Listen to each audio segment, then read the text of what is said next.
invece reintegrata grazie all'intercessione di Trump nel giro di telefonate. Ci può spiegare un po' diciamo questa? Qual è la posizione dell'Italia su questo? Voglio spiegare. La riunione dei volenterosi, la prima era con un'indicazione precisa, mandare le truppe. Noi non siamo d'accordo a mandare le truppe in Ucraina. Macron Noi ha lavoriamo per la pace. Poi Macron successivamente ha smentito, quindi la domanda che va fatta a Macron e non a me.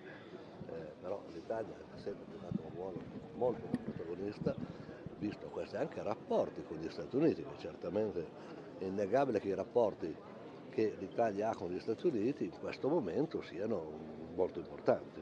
Quindi è vero che gli Stati Uniti hanno spinto affinché Giorgia Meloni fosse inserita anche nella telefonata con gli altri. Al di là di chi può aver spinto, la realtà è che ancora ieri c'è stato un rapporto tra l'Italia e gli Stati Uniti. Ministro, l'ultima giornata del festival, cosa ne pensa? Quali saranno le tematiche sul tavolo?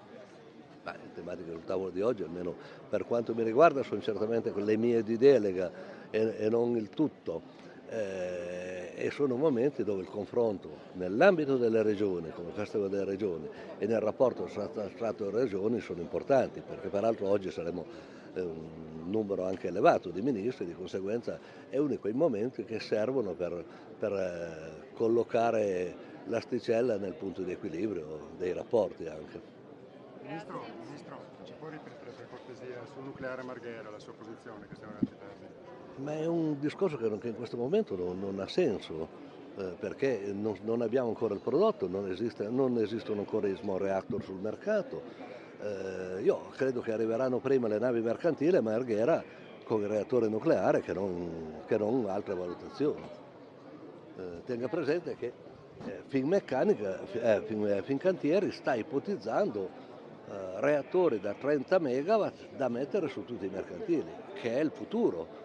Peraltro non si tratta di inventare l'acqua calda, perché i sommergibili sono 100 anni che sempre a fissione. In questo momento si parla di fissione, la fusione è a tempi più avanti, noi siamo impegnati molto sulla fusione, siamo impegnati con Euratom nell'accordo europeo, siamo impegnati con Eni in un rapporto importante negli Stati Uniti.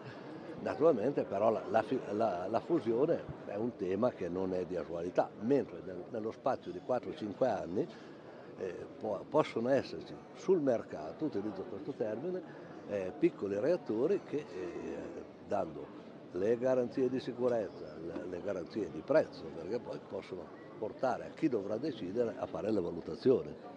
Grazie. Di chi è? Grazie, sei gentile.